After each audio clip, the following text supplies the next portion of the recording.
Good day everyone. Today we will be discussing about school as a vehicle for social mobility. To begin with, let us first identify the intended learning outcomes. After the completion of this topic, students should be able to first explain the essential factors for transformative education, and then second, synthesize the role of school as vehicle toward social mobility. School as a vehicle for social mobility. Change is the only constant thing in this world. We know that many things are changing. Feelings, relationships, environment, physical features, manners, and a lot more. But do you know of anything that really affects our lives? Is it your family, your friends, your classmates, your teachers, your schools? Are you amenable that the school is an agent of change? Do all the inputs you gain in your lessons really change you? That it makes you a better person or not? Did it really affect you or not so that the end, you will realize that the existence of school really matters. Ang gustong sabihin dito, class, is that lahat daw ng bagay ay nagbabago. Feelings man natin yan, relationships man natin yan, environment, pati physical features natin. Pero ang tanong, ano ba talaga yung may malakas na impact sa buhay natin? Bilang teacher, masasabi ko na pinakamahalaga dito ay school. Sir, bakit po school? Kasi kung titingnan natin, ang school ay parang daan lang yan or sasakyan para makaangat tayo sa buhay. Halimbawa, kung galing ka sa simpleng pamilya, through education, pwede kang makapasok sa magandang trabaho, tumaas ang income at makatulong sa pamilya mo. That's what we call social mobility, yung pag-angat ng estado sa buhay dahil sa edukasyon.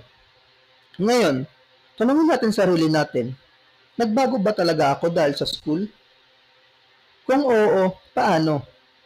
Siguro dati mahiyain ka, pero dahil sa recitations natuto kang magsalita sa harap ng tao.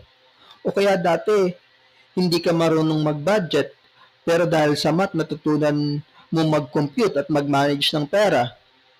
In short, ang existence ng schools really matters kasi hindi lang academics ang tinuturo, kundi pati life skills, values, at confidence na magagamit natin para magbago at umasenso sa buhay. To be an agent of change globally, the school must adapt to changes of all sorts, whether expected or unexpected. If there is a felt need to revisit their mission and vision, then by all means it must be done in order not to be left behind in this fast-changing world. Sinasabi dito na kung gusto talaga ng school na maging agent of change, dapat marunong siyang mag-adapt. Ibig sabihin, kapag may pagbabago, expected man natin o hindi, kailangan sumabay ang school. Halimbawa, nung nagka-pandemic, hindi po ba biglang nag-shift sa online learning? Hindi prepared ang lahat, pero dahil sa sitwasyon, kailangan talagang mag-adjust. Gumamit tayo ng mga gadgets, internets, at iba't ibang learning platforms. Kung hindi nag-adapt ang school, siguradong maiiwanan ang ating edukasyon at lalong-lalo na ang ating mga estudyante. Kaya nga, kung minsan, kailangan i-review o baguhin ng school yung kanilang mission at vision. Bakit? Kasi kung dati ang focus ay traditional classroom learning lamang, ngayon dapat kasama na yung technology, inclusivity, at global competitiveness. Next, everyone in the academy is challenged to equip themselves with the 21st century skills if lasting and meaningful change is to be achieved. If this is achieved, those skills will contribute to the holistic development of learners. The learners are the beneficiaries of any change that will be introduced and implemented. It is in this context that confronting the risk of any school will experience must be dealt with objectively. Ibig sabihin po nito daw is lahat daw ng nasa academe, mapa-teachers man yan, administrators, pati mga staffs, ay may challenge na mag-equip sa kanilang sarili ng 21st century skills. Ibig sabihin, hindi lang sapat na alam nila yung traditional ways of teaching. Kailangan marunong sila ng critical thinking, communication, collaboration, creativity, at syempre paggamit ng technology. Kapag nagawa ito, malaking tulong ito sa holistic development ng learners. Ibig sabihin, buo ang kanilang paglago o ang kanilang pagkatuto. Academically, socially, emotionally, at pati sa skills na magagamit nila sa totoong buhay. At tatandaan po natin na ang pinaka-beneficiaries o makikinabang sa lahat ng changes o pagbabago na ito ay ang ating mga learners. Kaya bawat pagbabago sa school, kahit mahirap at may risk, kailangan harapin natin objectively. Ibig sabihin, huwag agad matakot, kundi tingnan kung paano magiging beneficial sa mga estudyante natin. Halimbawa, kapag nag-introduce tayo ng bagong learning app o bagong curriculum, oo, alam nating mahirap by adjustment, pero kung makakatulong naman sa students' growth, then dapat suportahan natin. Essential for transformative education. Transformative education cannot be simplified into the mere acquisition of skills, since its impact is for life as it connects the heart and the mind and finds its meaningful and lasting application in the exercise of one's right, not just for self-gratification, but in the service of humanity. It commits itself to the following guides that I will discuss in the next slides. Sinasabi dito, class, na ang transformative education daw ay hindi lang tungkol sa pagkuha ng skills tulad ng pag-aaral ng math, science, or technology. Mas may malalim pa siya kasi panghabang buhay daw ang impact niya.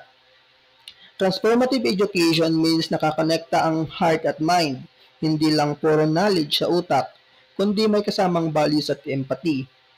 Ang tunay na gamit ng natutunan natin ay hindi lang para sa ating sarili, kundi para din sa service of humanity. Ibig sabihin, para makatulong tayo sa ibang tao at sa komunidad. Halimbawa, kung teacher ka at may tutunan mong gumamit ng bagong teaching strategies, hindi mo lang siya gagamitin para mapadali ang trabaho mo. Ang goal mo is matulungan yung mga bata para maging responsable at compassionate individuals na makakatulong sa society.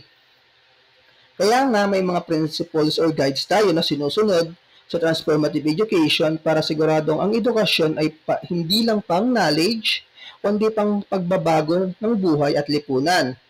Ang una dyan is, it must be anchored on the country's educational goals.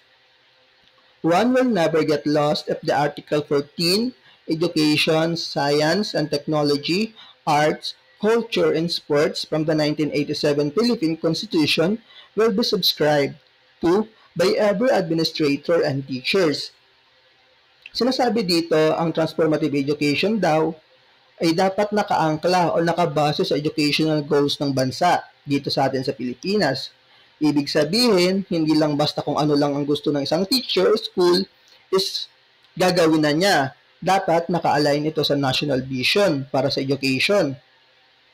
For example, sa 1987 Philippine Constitution, Article 14, malinaw na nakasaad na education is a right and it should promote science, technology, arts, culture, and sports. Kung susundin ito ng mga teachers at administrators, siguradong hindi sila maliligaw kasi malinaw na ang kanilang gabay. Next, it must be functional. Every learning experience provided to the student inside and outside of the classroom must be relevant and meaningful. Ang ibig sabihin nito, lahat ng natutunan ng estudyante sa loob man o labas ng classroom is dapat useful at may saysay sa totoong buhay. Hindi lang siya basta knowledge na tinuro para makapasa ng exam, kundi dapat magagamit nila sa real-life situation. For example, kung sa science tinuro ang tungkol sa proper way segregation, hindi lang yun para makasagot sa exam o sa test. Functional siya kung ginagawa ng estudyante sa bahay o sa community nila, like paghihiwalay ng biodegradable at non-biodegradable. Ang tanong, class, ginagawa niyo po ba ito? Next, ganoon din po sa math. Hindi lang siya tungkol sa solving equation, kundi functional siya kapag natutunan ng estudyante kung paano mag-compute ng budget o mag-manage ng pera. So in short, functional learning means education na may practical application, relevant at meaningful para sa buhay ng bata at sa society. Next, it must settle for quality. The name of the game here is excellence. The teacher himself and aspire to go out of the box four walls of the classroom or herself must be the epitome of setting the tone for excellence so much that he or she exposes the students to work activities that will challenge their creativity and resourcefulness. Dito naman sinasabi na ang education daw must always aim for quality. Hindi lang pwede yung pwede na to attitude. Ang keyword na sinusunod po natin dito is excellence. At saan dapat magsisimula ang excellence? Siyempre sa teacher. Kung ang teacher ay nagpapakita ng sipag, dedication at pagiging creative, madadala yun ng mga estudyante. The teacher sets the tone kung paano siya magturo, magbigay ng activities, ganun din ang magiging attitude ng kanyang learners. Halimbawa, kung ang teachers nagbigay ng mga challenging tasks tulad ng project-based learning or problem-solving activities, mapipilitan ang mga estudyante na gumamit ng kanilang creativity at resourcefulness. Hindi lang basta memorization, kundi talagang application in real-life situation. Kaya masasabi natin kapag quality ang education, mas nagiging handa ang mga learners hindi lang para sa exams, kundi para sa real-world challenges. Next, it must be built upon the identity of the learners as a unique individuals. Here is the question. Do you think that transformation is possible to learners denied of affirmation from his or her family and community? Dito daw, dapat kilalanin natin at irespeto ang identity ng bawat learner. Alam naman po natin, lahat tayo ay unique, iba-ibang strengths, talents, at backgrounds at personality. Kaya hindi pwedeng i-compare lahat ng estudyante sa iisang standard. Ang tanong natin is, posible ba ang transformation kung ang isang learner ay hindi nakakatanggap ng affirmation o suporta mula sa kanyang pamilya at sa kanyang community? Hindi po ba ang magiging sagot natin is mahirap? Pero dito na po papasok yung role ng school at teachers. Halimbawa, kung ang isang bata ay hindi masyado napapansin sa bahay, malaking tulong kung sa school may teacher na magsasabi ng, "Anak, ang galing-galing mo dyan, kaya mo yan." Kahit simpleng word of affirmation ba, ay pwede na mag-boost ng confidence ng bata. So, meaning, ang transformative education ay hindi lang nagtuturo ng academics, kundi tumutulong din sa learners na mag-develop ang kanilang identity, self-worth, at individuality. The social psychological model. The pivotal role of school in socializing students for social participation in adult and in a global society cannot be denied. How does a student learn socially via the school influence? Understanding the model below will shed light on optimizing the social learning could be inculcated among learners and in the end makes their presence felt as societal and global citizens. So, sinasabi po dito, class, ng school ay may mga laking role sa socialization ng mga estudyante, hindi lang sa academics. Hindi lang academics ang natutunan dito, kundi paano makihalubilo, makipag-communicate at makisama sa iba. Paano po ito nangyayari? Through the social psychological model na I will discuss in the next slides. Sa simpleng salita, dito ipinapakita kung paano naapektuhan ng estudyante ng school environment, ng kanilang teachers, classmates, schools, activities, organizations para matuto sila ng social skills at values. Halimbawa, kapag may group activity, natututo ang mga estudyante ng teamwork at responsibility. Kapag may school programs like outreach or environmental drives, natututo sila maging socially aware at maging responsible citizens. Ang goal nito ay maihanda sila hindi lang para maging functional adults, kundi para maging active global citizens, yung may malasakit hindi lang sa sarili, kundi pati sa community at sa buong mundo. Here is the social psychological model that I discussed early on. First is the school, then social participation, then the holistic and integrated. This model shows kung paano nakakatulong ang school sa paghubog ng isang estudyante bilang aktibong miyembro ng lipunan. May tatlong main stage siya. First is the school. Dito nagsisimula ang lahat sa school. Hindi lang academics ang natutunan ng mga bata, kundi pati values, disciplines, teamwork, communication skills, at respeto sa iba. Ang mga ito ay nagiging foundation ng kanilang social learning. Pagdating naman po sa social participation, dahil sa mga natutunan na nila sa schools, natututo ang mga bata na makisali sa lipunan. Like for example, sumasali sila sa student organization, outreach programs, environmental projects, o kahit simpleng group activities lang. Dito na develop ang kanilang leadership, cooperation, at empathy. And then lastly is the holistic and integrated. Ito yung masasabi nating dulo ng proseso. Ito yung pagkakaroon ng holistic development.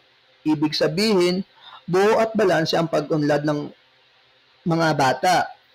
Academically, socially, emotionally, at morally. Nagiging integrated siya sa lipunan at may sense of responsibility bilang isang global citizen. In short po, ang school hindi lang lugar ng pag-aaral, kundi isang training ground kung saan hinuhubog ang mga estudyante para maging aktibong kalahok sa lipunan at kapag nangyari ito, nagiging well-rounded individuals ang mga estudyante na handang tumulong at makiisa sa malaking mundo. Next is the study of attitudes and behaviors in schools. The theory of planned behavior is one of the most widely cited and applied behavior theories. It is one of the closely interrelated family of theories, which adapt a cognitive approach to explaining behavior focusing on the individual's attitudes and beliefs. Ang tinutukoy dito po ay yung theory of planned behavior. Ito yung isa sa pinakadamit na theory kapag pinag-uusapan ang attitudes at behaviors ng tao. Bakit nga po ba? Bakit ito yung pinakagamit? Kasi, simple lang pong idea na ito. Ito po, tandaan, makinig po ng mabuti. Ang ugali daw at kilos ng isang tao ay nakabase sa kanyang attitudes at beliefs. Like for example, kung positive yung attitude niya sa isang bagay, malamang gagawin niya ito. Kung negative naman, iiwasan niya ito. Halimbawa, sa school, kung isang estudyante ay naniniwalang mahalaga ang pag-aaral, ay may positive attitudes sa learning, may malaking chance na mag-aral siya ng mas mabuti at magsumikap. Pero kung ang perception niya o pananaw niya ay boring ang klase at walang kwenta ang subject, may posible na hindi siya magporsige o baka mag-cutting classes pa. Sa madaling salita, tinuturo sa theory of planned behavior na attitudes and beliefs shapes the behavior of the students. Kaya mahalaga sa school na ma-influence natin ang mga estudyante positively para mas ma-develop ang good study habits, cooperation, at respect. Next, students' motivation. According to Meltzer 2002, he pointed out that one of the most difficult and challenging aspects of teaching is how to motivate your students. Sinasabi dito na ang student motivation ay isa sa pinakamahirap pero pinaka-importante sa teaching. Kahit gaano kaganda ang lesson plan ng teacher, kung walang motivation yung mga estudyante, mahihirapan siyang matuto ng effective. O mahirapan ang teacher na ma-deliver ng tama ang kanyang lesson. Kung hindi motivated ang students, mahina ang retention nila, mabilis makalimutan ang importanteng information, hindi sila actively participating sa discussion or activities, and worst case, pwede sila maging disruptive o mapakita ng aggressive behavior kahit walang dahilan. Halimbawa, kung boring ang presentation ng lesson at hindi nakaka-engage ang teacher, students will lose focus, maaring magingay, makipagtsikahan, or even scroll sa cellphone. Pero kung may motivation like games, real-life examples, or interactive discussion, mas may engage sila, mas matututo. Kaya motivation should be present from the start hanggang end ng lesson para ang mga learners ay mas interesado, mas engaged, at mas meaningful ang learning process. While motivating students can be difficult task, the reward are more than worth it. Yes, mahirap talaga po i-motivate ang mga estudyante. Pero sabi nga dito, worth it ang rewards. Kapag motivated ang students, makikita natin na mas excited silang matuto, mas active silang sumali sa classroom activities, at overall, mas enjoyable at collaborative ang learning environment. Ang gandang isipin po, hindi po ba kung lahat ng klase ay puno ng motivated learners, parang lively atmosphere kung saan lahat nakikilahok at nakikitagtulungan. Pero syempre, malaking factor din dito ang mga teacher na may malasakit. Yung teacher na nagpapakita na he or she really cares about the student's growth and success. May iba ring estudyante na self-motivated. Ibig sabihin, normal or natural na sa kanilang may love for learning. Kahit walang reward or pressure, porsigido silang matuto. Pero marami rin ang nangangailangan ng encouragement at guidance para maging motivated. Kaya as a teacher, you play a big role in creating the environment kung saan lahat ng students, self-motivated man o hindi, magkaroon ng drive to learn. Next, student subculture. According to Moffett 2015, he cited that subcultures are those groups or values and norms that are distinct from those held by majority. Ang student subculture ay tumutukoy sa mga grupo ng estudyante na may ibang values at norms kumpara sa nakakarami. Ibig sabihin po, may sarili silang estilo, pananaw o identity na naiiba sa mainstream culture ng school. Halimbawa, may mga estudyanteng part ng artistic subculture, mahilig sa drawing, music, or performing arts. Meron ding techie subculture, mahilig sa computers, codings, or online games. Iba-iba sila, pero lahat sila ay bahagi ng school community. According naman kay Mangilinan 2015, he cited that there is a need to reshape the curriculum so that it can be culturally responsive to the background of students. Halimbawa, kung may mga estudyanteng galing sa indigenous community, dapat may lesson na kinikilala at nire-respeto ang kanilang culture or tradition. O kaya naman kung may youth subculture na may into technology, pwede rin i-incorporate ang digital tools sa klase. In short po, na atin po tatandaan, recognizing student subcultures and reshaping the curriculum makes learning inclusive, meaningful, at mas relatable sa lahat ng learners. Then, and lastly, is the development of normative system within schools. Harris 2014 cited that every school has a culture that distinguishes it from others. As universally recognized, culture is the informal code of behavior that dictates how things really happen around here versus what should happen.